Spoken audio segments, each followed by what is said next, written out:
How does a simple-looking winch haul an SUV up the steepest slopes? What makes a grand piano sound fill a concert hall with just the touch of a finger? And how does a coffee machine brew a perfect cup hundreds of times a day? To answer these mysteries, we dive deep inside these and other extraordinary machines to reveal the secrets of how things work.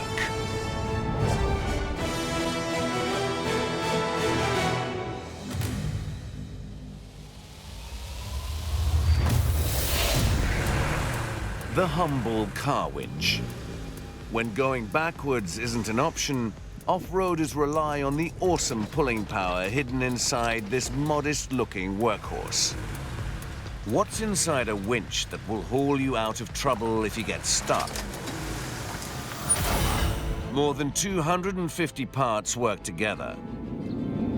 A steel cable that's strong enough to pull a jumbo jet. A 12-volt motor designed to take extreme loads without burning up. A cool running iron drum that keeps the cable heat down. Interlocking gears that crank up the pulling force 200 times. And a remote-controlled clutch that lets you reel out the cable with ease and automatically relocks the barrel when you start to wind in.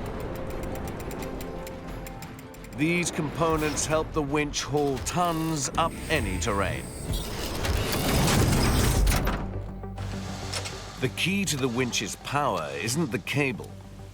It's how workers build and assemble the gears that wind beneath the cover. This Oklahoma factory has been making winches for over 70 years. Workers here have built more than 1 million. Every cog inside must turn in harmony. To build each cog, first machinists cut their hardened steel teeth to an exact depth. Then they lubricate every part of the gear system by hand. We do it by hand so that we can make sure that all the greases are in every single teeth. Dan adds 30 grams of grease to every winch.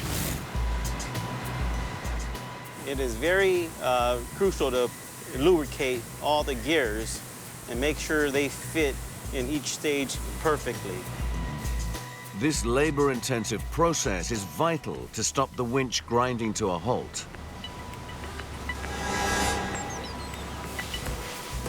Dan slots each carefully greased cog into place. Once the last set is in position, the winch's gear system is ready to crank up the turning force.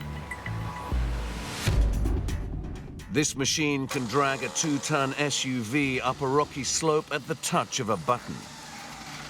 How does such incredible pulling power come from something small enough to fit on a radiator grill? Powering up the winch fires the motor into action. It spins the shaft over 1,000 times a minute. 15 gears made from super strong steel interlock to slow the speed but boost the torque. They ramp up the pulling power 6 times with each set, turning a measly 5.5 horsepower into the pulling force of a V8 truck. The winch defies gravity to haul 100 times its own weight. But more than just steep slopes lurk off the beaten path. The winch has to survive in a hostile world.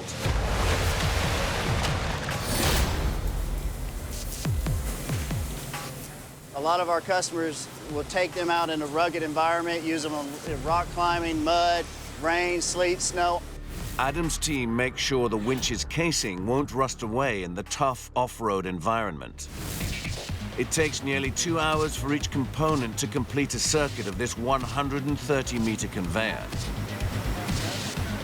They go through a 7-step paint process, which we do a clean, etching, dry, primer coat, top coat, goes back to dry.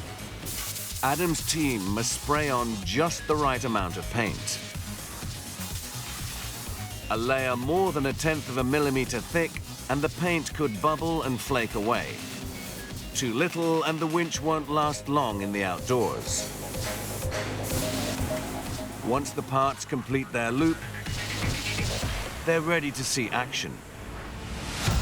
Out in the wild, when you reach safer ground, it's time to think about unhooking the winch. The problem is, as soon as the winch stops turning, 2 tons of truck will be left hanging from the cable. This is how the winch stops the truck from rolling back downhill. When you cut the power to the motor, the vehicle's weight tries to unwind the cable. This forces the gears to turn backwards, rotating the brake mechanism. As it turns, it squeezes a set of brake pads together. They grind the winch to a halt in milliseconds. The intense friction heats the brake pads, so they're held inside a case with heat-dispersing fins. This way, the winch stays cool and keeps hold of the load without slipping.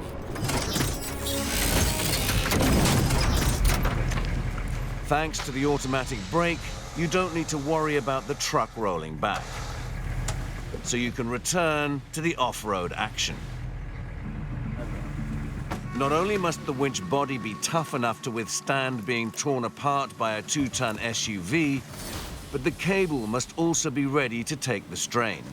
We test twice a shift on this 3/8 cable. Darryl tests the winch cable to destruction. The cable is made from 163 wire strands wound around each other. It will only break if every strand snaps. The machine pulls on the cable with ever-increasing force. To pass fit for the winch, it must be able to resist more than triple the weight of an SUV. We just tested a 3/8 cable, and this 3/8 tested out at 16,300 pounds, and that meets more than our requirements. Cable checks complete, Darryl winds it onto the steel drum. He must make sure the cable winds on evenly. The pulling force of the winch decreases with every layer of cable. Many more than 10 layers deep, and the motor will start to struggle. Thanks to Darryl's test, this cable will hold a 2-ton SUV without a problem. The finished cable drum slots into the powerful gear unit. That is the last stage of the winch, and the winch should be complete after the cover here is put on. The finished winch is ready to haul. Thanks to the pulling power of the winch, off-roaders can conquer almost any terrain on the planet. The coffee machine.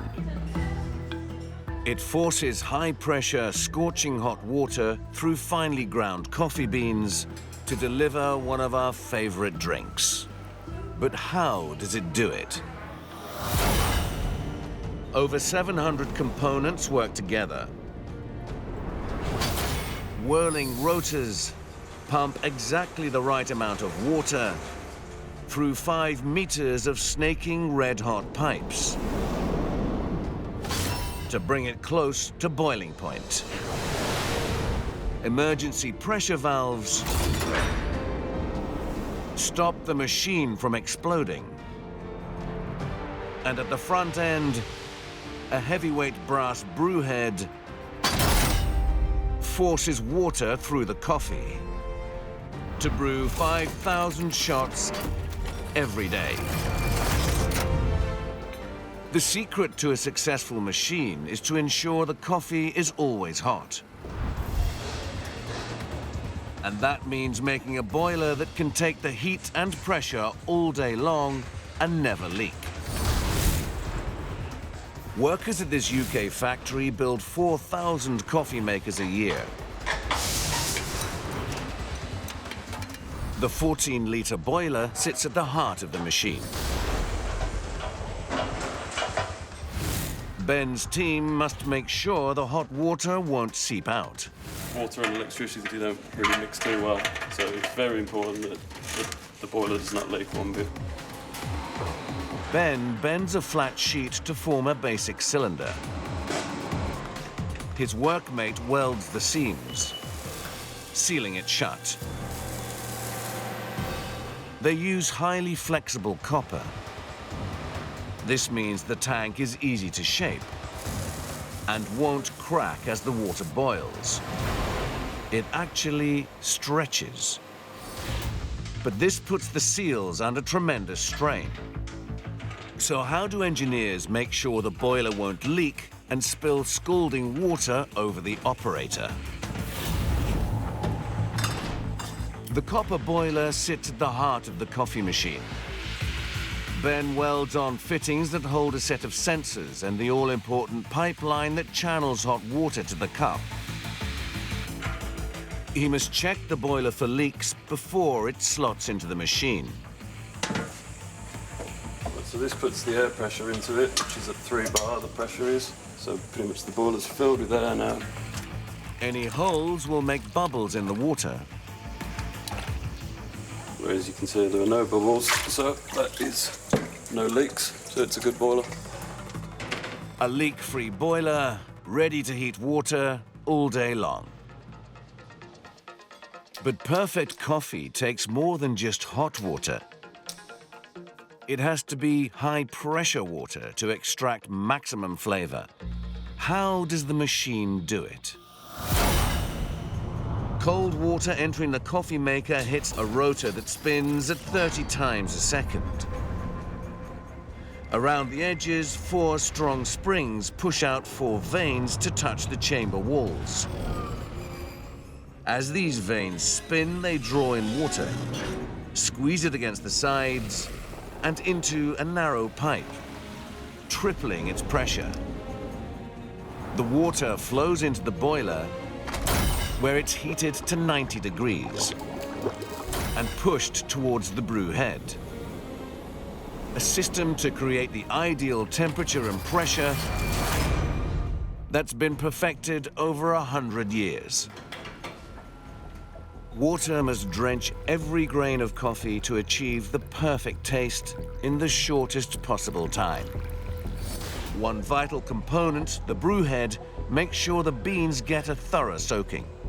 Despite the machine being a very complex piece of equipment, ultimately this is the bit that makes the espresso coffee. As the boss, Adrian takes a special interest in this crucial part. The richest coffee flavors escape within 15 seconds of water hitting the beans. The brew head makes sure hot water floods every grain. Removing the shower plate here, so you can see where the water is actually coming through the main hole in the center. This is where the water comes through under high pressure, and it distributes the water evenly over the surface of the coffee so that we get full extraction of the coffee oils into the cup. The carefully spaced holes decrease in size with each layer of the shower plate. The smallest holes are only 1/5 of a millimeter wide. They make sure high-pressure water sprays every grain. If this is not correct or producing coffee at the correct temperature and pressure, we will not get the correct coffee in the cup. Thanks to the brew head, more intense, flavor-rich oils pass direct from bean to cup. The brew head has one final job to get right. Too much water will dilute the flavor. Too little, and the coffee beans won't get wet. How does it control the flow? Hidden deep inside, a valve holds back the high-pressure water. When you push the brew button, you activate the electromagnetic coil, rapidly pulling down the plunger to open the valve for 25 seconds. The water shoots through a channel as wide as a pinhead, spraying through 3 dispersal plates to hit the coffee at exactly the right pressure and temperature. So the machine always extracts the maximum flavor. 700 precision parts must work in unison to prepare the perfect cup. Each coffee maker needs a final fine tune before it is ready to brew. I know whether the machine's set up right just by the taste of the coffee. Mick adjusts every machine before it leaves the factory. We can't afford to have a customer receive a machine, say in Australia or Chile or somewhere like that, and it not work. It just cannot happen. He must check the water reaches the right pressure for the best tasting coffee. The water pressure, actually the water that you use to actually brew the coffee, should be between 8 to 9 bar, so roughly 8.5 bar. 8-bar water pressure is around 4 times the force of your kitchen tap. Anything more, you're forcing water through the coffee quicker, so you're not going to get as rich a flavour coffee. Anything less, it's going to be too slow. It might be quite bitter. Once the pressure is set, Mick checks the steam and water valves. He makes sure the machine is perfectly tuned to froth milk and dish out hot water. And brew flavor-rich Americanos, macchiatos, and cappuccinos all day long. We consume over 2 billion cups of coffee around the world every day. And thanks to the coffee machine, all of us can taste the perfect shot at the touch of a button.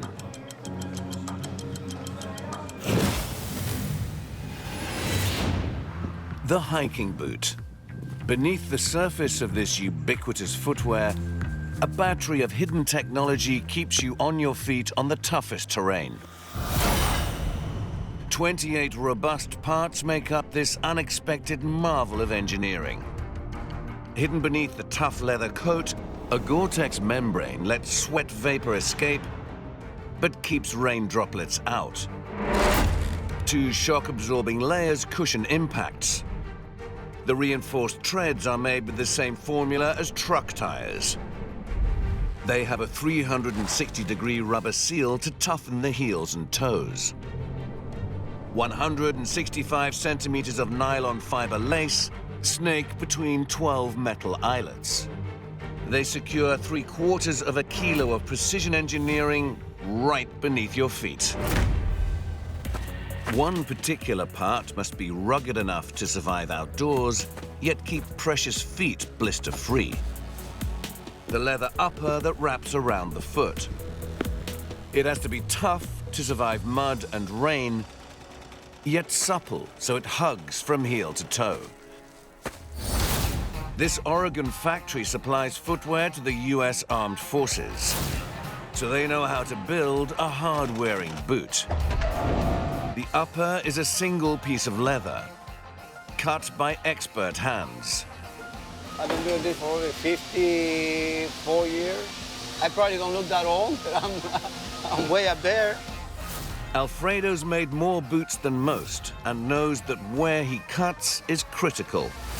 What you do right here is what is going to make the boot or break the boot. The quality has to be up there. Everything depends on this. Leather is the ideal material for a boot, hard-wearing but flexible. But it's a natural material, so he must work around whatever tangles the cow might have gotten into. Barbed wire markers right here, you can see them, and I don't want to leave this in the shoe. Once he's selected his patch, Alfredo rotates his template, so he works with the leather's natural grain. That's a cut. But the leather has a grain because when the cow has babies, the belly stretches. I'm going to try to leave the stretching going sideways and make sure that it doesn't stretch heel to toe. Alfredo cuts with the grain to make sure the boot stretches in the best way to support your stride. Once he has cut the upper, his fellow shoemakers brand the leather. A sharp steel needle punches in 50 stitches, joining the leather to create a hard-wearing, yet flexible boot. Out in the wilderness, there's one type of terrain that every hiking boot must master: steep slopes. How does this portable engineering wonder keep you on your feet when you're scrambling up an incline? In the base of the boot, a super tough fiberglass shank reinforces the sole. It has the strength of steel, but with a fraction of the weight. The shank boosts the power in every step and takes the load off your muscles. In the sole beneath, 2 centimeters of hard-wearing rubber, crisscrossed by over 50 precision-designed grooves, grip the rock and grass like an off-road tire for ultimate security up and downhill. This ingenious design helps you keep your balance on the toughest, roughest track. The sole is in almost constant contact with the ground, so needs to be the most rugged part of the boot. The sole of a hiking boot has to be sturdy enough to survive years walking tough terrain. It's made from rubber, a material renowned more for its flexibility than its ruggedness. But this is no ordinary rubber. In a process much like home baking, workers heat rubber, pigment, silica, and sulfur to make a steaming dough ball. These multicolored ribbons of rubber are bouncy, but soft. So next, an army of workers process the material into roughly shoe-sized bricks. Then they must bake again. This makes the rubber stronger, fit for a shoe. There are 3 things with these. It's time, temperature, and pressure. Walter mans the ovens. Each tray bakes for 10.5 minutes at 172 degrees. The mold pushes down with the force of an alligator bite. The heat and pressure set off a chemical reaction called vulcanization. It totally transforms the rubber. It's going to turn from something extremely pliable to something a lot more rigid. When it's done right, it comes out really nice. The sole is now tough enough to survive many years scrambling over sharp rocks, but with the right amount of flexibility to grip tightly onto whatever's underfoot. The hiking boot, a shoe that won't let you down when you go off the beaten path.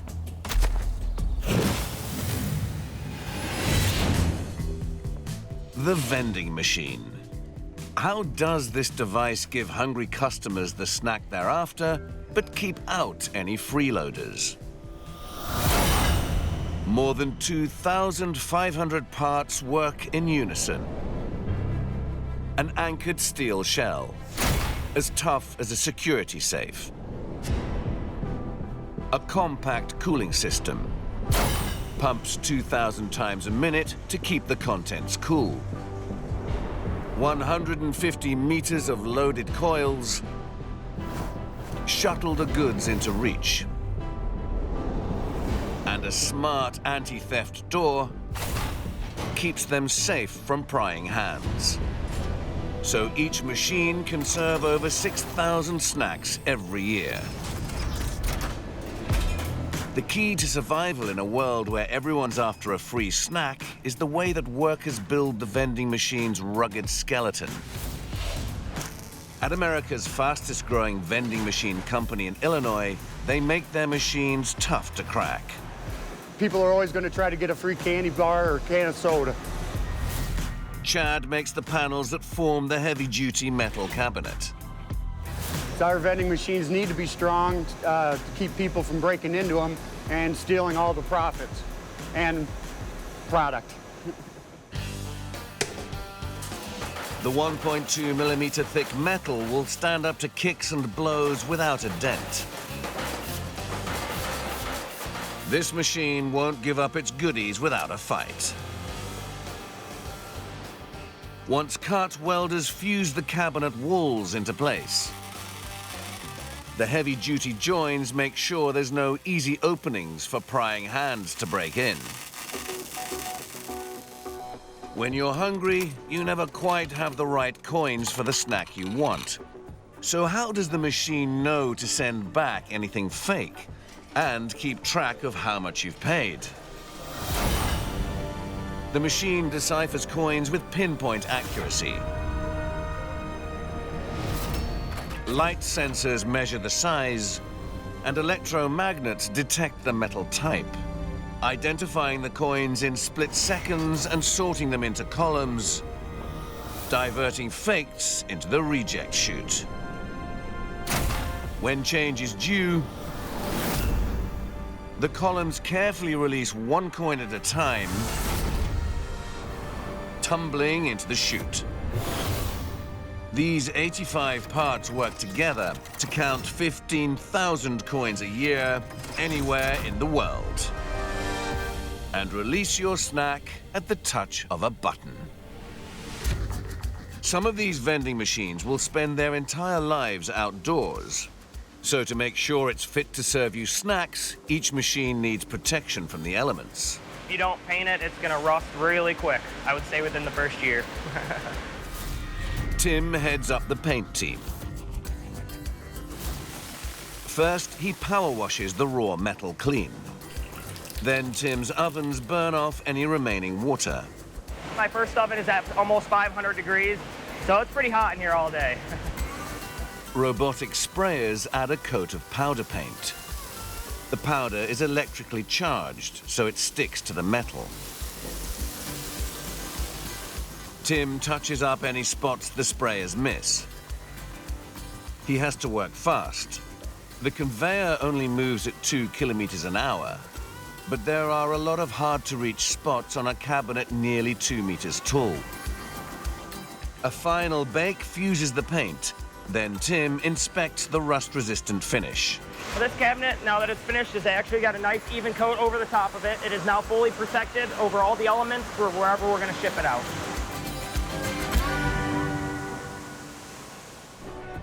But when you're hungry, there's nothing more frustrating than your snack getting stuck. How do today's vending machines make sure you get your treat every time?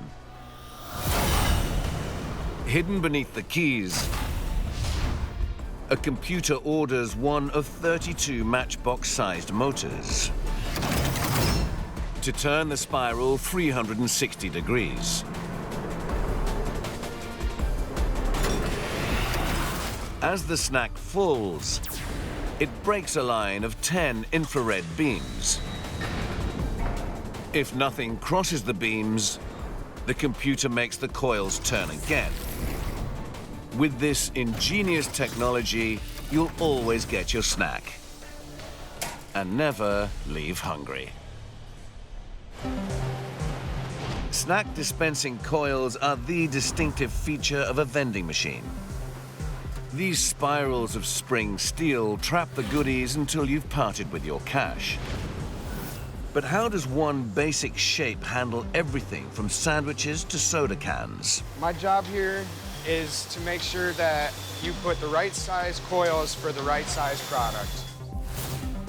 Justin custom builds the coil mechanism for each machine. He installs a set of miniature motors. They drive gear wheels that rotate each coil just far enough to push a product off the shelf. Large or uneven shaped snacks require 2 coils. The coils need to have opposite spirals, otherwise the snack won't budge.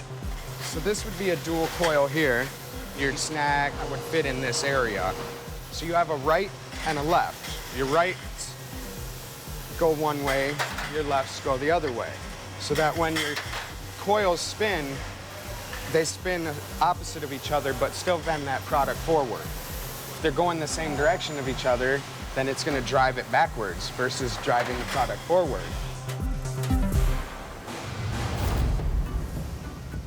So the final stage in the process is clipping it in and making sure that your coils rotate properly. A squashy bag of potato crisps is a tough test for the coils. If they aren't fitted right, it won't move. So it looks like it vended just fine. They wouldn't have any worry about their product hanging up, and it's working properly, so I'm confident on sending this machine out to someone. The machine is ready for a lifetime of dishing out instant snacks to hungry customers.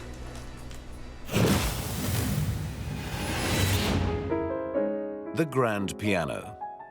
In the right hands, this instrument can lift our spirits and transform our mood.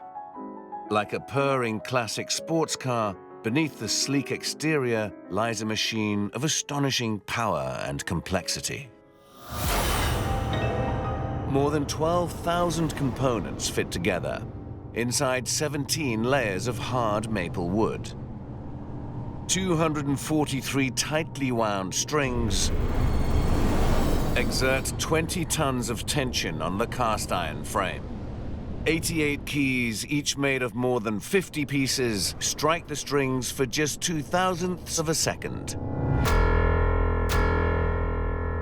A solid wood soundboard resonates the notes to over 100 decibels, as loud as a jackhammer. This king of instruments is so robust, it can produce the perfect tone every day for over 100 years. The piano's outer rim helps resist the incredible 20 tons of tension from 243 strings.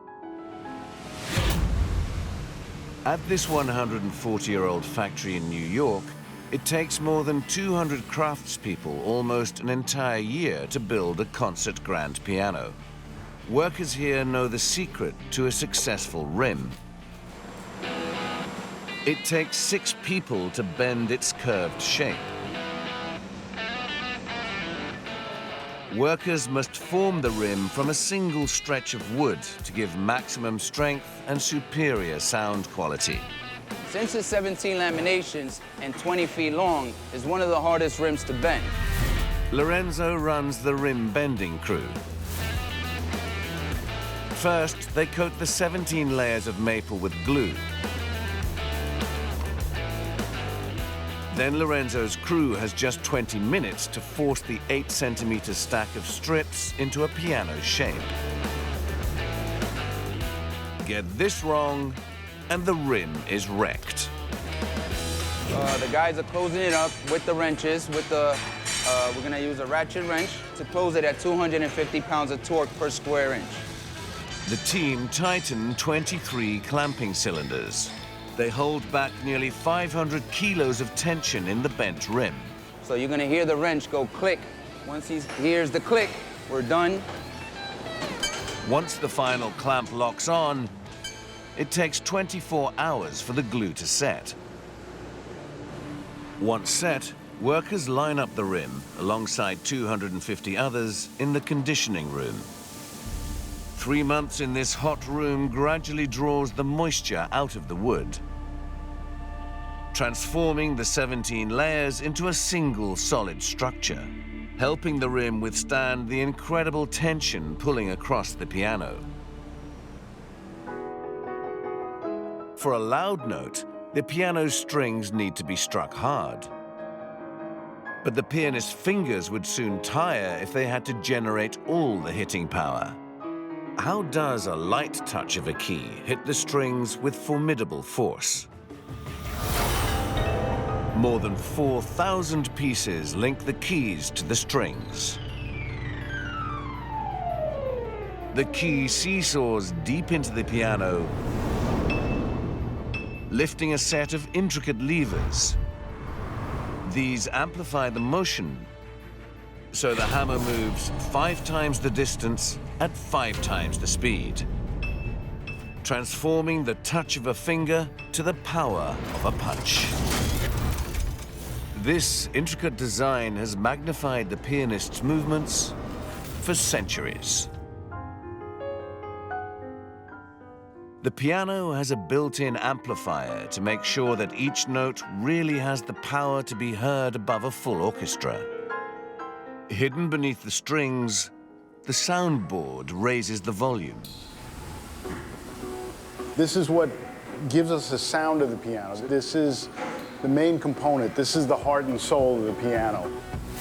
Henry gives every soundboard maximum volume. An extremely subtle curve across the wood gives it an amplifying boost. This crown magnifies vibrations from the strings, just like the cone of a megaphone. It's made by the hot, wet air in this room. So we're adding moisture to the board itself. Once we start adding that moisture, the board will naturally crown. It'll naturally develop that arc in it that we're looking for. Now it has its crown, a craftsman places the bowed board inside the piano rim.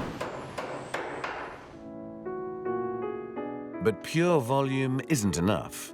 The pianist needs control over the dynamics of every note. Each can be abrupt and muted, or stretch out over several seconds. The source of this variation rests in a set of pedals just beneath the pianist's feet. The pedals drive levers into the heart of the piano. They move hundreds of components with one touch. The sustain pedal lifts woolen dampers, so the strings' vibrations linger. The soft pedal shifts 4,000 parts 2 millimeters to the right, so the hammers hit just 2 strings rather than 3. With this intricate system, just one tap of the foot creates moving music. Thankfully, pianists never need to think about the complex mechanisms that create each note. But they do rely on every key reacting in exactly the same way. This is the balancing room. The craftspeople here make sure every one of the 88 seesawing keys raises its hammer with the exact same touch. So it can't come up too fast and it can't come up too slow. They have to come up just right. Gwen makes sure every key is perfectly poised. First, she patiently positions different weights on each note to find the sweet spot where the key will play with minimal force. This is the small I put here. It's not moving. It's not doing anything, so I have to put the large, you see? But the large is fast, so you have to move it to the right position to make it balance good, you see? That's what you want. So I'm going to mark the key when it gives me the right balance. Once she's happy, Gwen marks the position where a matching weight will be drilled into the key. Her careful work makes sure every hammer lifts with the same force from a pianist's finger. Another stage complete in the 11-month process of crafting the ultimate instrument. 300 years of fine-tuning has generated this mechanical marvel. The piano, the perfect marriage of art and engineering.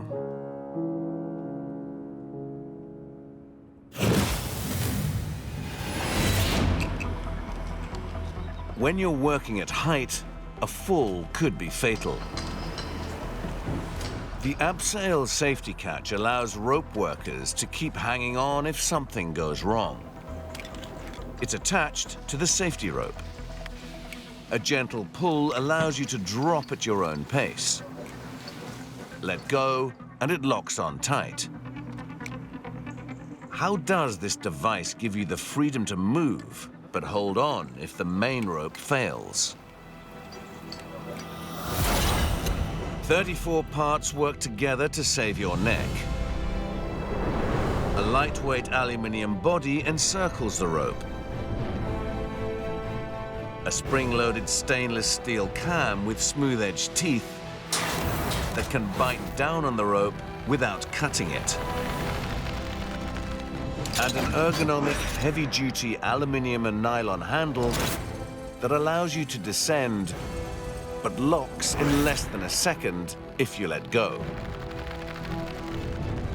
To catch you before you even fall.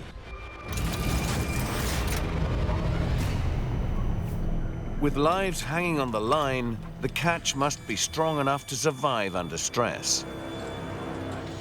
How can you create a complex metal shape without weak points? Metal workers at this factory in Wales use an unusual technique to ensure each catch hangs tough. It's just in a blink of an eye, it's done. Darren looks after a unique set of machines. The hot forge.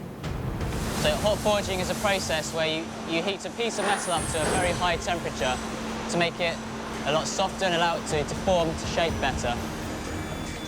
The metalsmith heats raw aluminium blocks to 450 degrees. Hot enough to soften, but not melt the metal. Then he unleashes a 100,000 kilo hammer blow to knock the catch into shape. The catch body emerges from a single piece of metal, with fewer weak points where it could fail.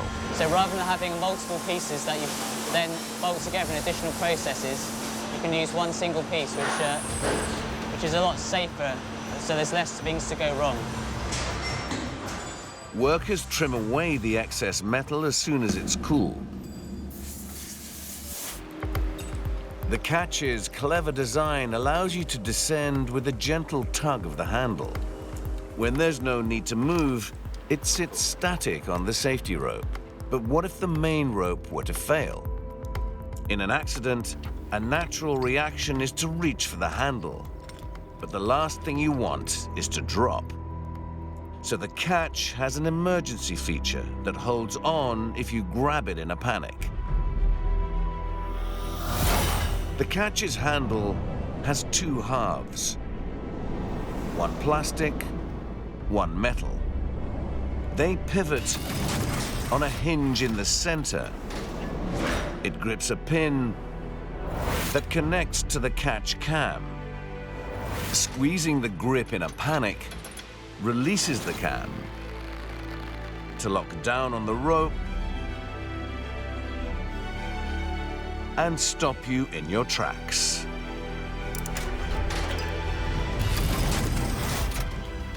This way, if anything goes wrong, the catch won't let you down when you're 50 meters up. Workers bolt the parts together in the assembly room to complete the catch. The hardened steel cams lock between the plates before the life-saving grip handle clips into place. The ingenious abseil safety catch, a simple but vital device. You might never need it, but if you do, you'll be very grateful for its rope-grabbing grip. The car winch, the coffee machine, the hiking boot, and the piano. They might seem simple on the surface, but there's a world of ingenuity hidden inside. Next time you see one of these machines, remember, there's more to how things work than meets the eye.